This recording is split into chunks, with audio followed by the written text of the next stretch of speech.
Comment te sens-tu lorsqu'on te fait une critique? Est-ce qu'il t'arrive de te sentir nul, démoralisé ou bien de te remettre complètement en question?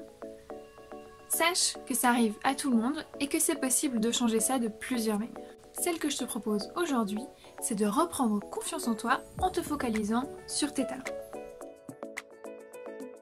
Lorsque tu es affecté par une critique, c'est que tu laisses l'opinion d'une autre personne remettre en question ta propre valeur. Et pourtant, tu es la seule personne à pouvoir décider de ce que tu vaux. Et n'oublie pas que quoi qu'il arrive, quoi que tu fasses ou ne fasses pas, tu as toujours la même valeur et tu mérites toujours autant d'être aimé et être reconnu. C'est sûr, il y a des domaines où tu es moins bon et où tu pourrais t'améliorer si tu en as envie. Mais il y a aussi un tas de domaines où tu es talentueux. Et si tu veux te sentir confiant, peu importe ce qu'on va dire de toi ou les critiques qu'on peut te faire, c'est sur ça que tu dois te focaliser. Identifier tes talents, c'est avoir conscience de tes forces, de là où tu es bon et de tes qualités.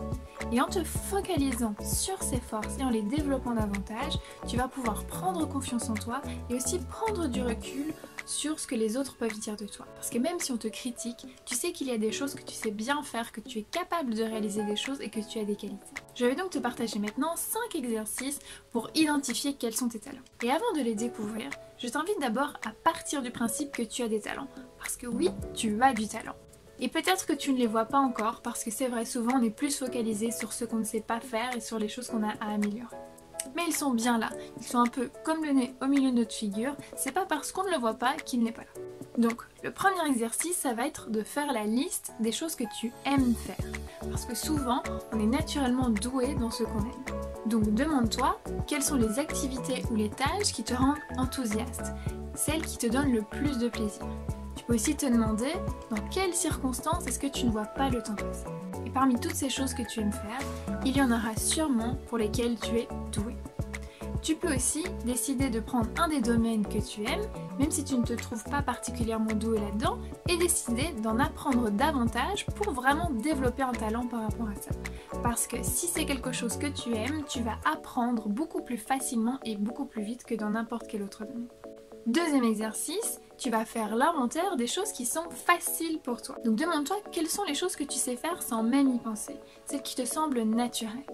Ça peut aussi être toutes les choses pour lesquelles tu vas naturellement proposer ton aide, ou tu vas corriger les autres, ou encore les moments où tu vas dire « c'est bon, laisse-moi faire parce que si je le fais, ça ira plus vite ». Donc tout ça, ce sont les choses que tu sais faire facilement et donc elles révèlent des talents. Troisième exercice, tu vas énumérer 5 de tes victoires. Donc tu vas noter 5 choses pour lesquelles tu es fier.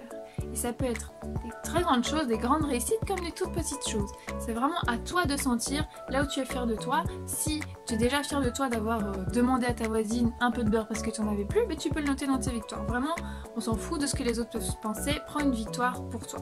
Et si ton réflexe là, c'est de te dire non, moi des victoires j'en ai pas, ben reste ouvert, parce que c'est sûr que des victoires tu en as, c'est peut-être simplement que tu n'en as pas encore pris conscience. Donc je compte sur toi, note 5 victoires donc, que tu as eues au cours de ta vie, des petites comme des grandes, et une fois que c'est fait, tu vas identifier quelles sont les qualités que tu as utilisées pour parvenir à ces victoires. Et les qualités qui vont ressortir, eh bien, elles vont refléter des talents que tu as. Quatrième exercice, tu vas tout simplement demander à ton entourage. Parce que nos proches sont bien souvent un bon miroir pour nous renvoyer les choses que nous, on ne voit pas forcément. Donc tu vas leur poser 2 questions. La première, c'est si tu devais compter sur moi pour quelque chose d'important, ce serait quoi? Donc une chose pour laquelle ils savent qu'ils peuvent compter sur toi. Deuxième question, c'est quel est mon super pouvoir? Quelle est la chose vraiment qui, selon toi, le truc que je sais le mieux faire? En bonus, tu peux leur proposer de faire l'exercice dans l'autre sens et donc de répondre à ces 2 questions pour tes proches. Tu verras que c'est souvent l'occasion de créer un échange qui est valorisant avec tes proches et donc de renforcer votre relation. 5e et dernier exercice, teste de nouvelles expériences. Il y a probablement un tas de choses que tu sais très bien faire, mais tu ne le sais pas encore simplement parce que tu n'as pas encore essayé. Donc, essaye de nouvelles activités, ça va te permettre non seulement de découvrir tes talents, de mieux te connaître, mais aussi d'avoir une vie qui est plus excitante. Donc, une chose à faire, fonce et va tester de nouvelles choses. Donc, en résumé, qu'est-ce qu'on a vu dans cette vidéo? Eh bien, tout d'abord, que identifier tes talents et te focaliser sur eux, ça te permet de prendre confiance en toi et de prendre du recul par rapport aux critiques des autres. Pour identifier ces talents, je te propose 5 exercices. Le premier, de faire la liste de ce que tu aimes faire. Le deuxième, de faire l'inventaire de ce qui est facile pour toi. Le troisième, d'identifier 5 de tes victoires. Et ensuite, d'identifier les qualités que tu as utilisées pour parvenir à ces victoires. En 4, d'aller demander à ton entourage. Et en 5, d'essayer de nouvelles expériences. Voilà. Je te souhaite d'identifier tes talents et les exploiter pour vraiment prendre confiance en toi et ne plus te soucier de ce que les autres vont pouvoir dire de toi. Dis-nous en commentaire quels sont tes talents et si cette vidéo t'a plu, like-la et partage-la à quelqu'un qui a tout à gagner à identifier ses talents. Je te dis à très vite dans une prochaine vidéo et d'ici là, prends soin de toi.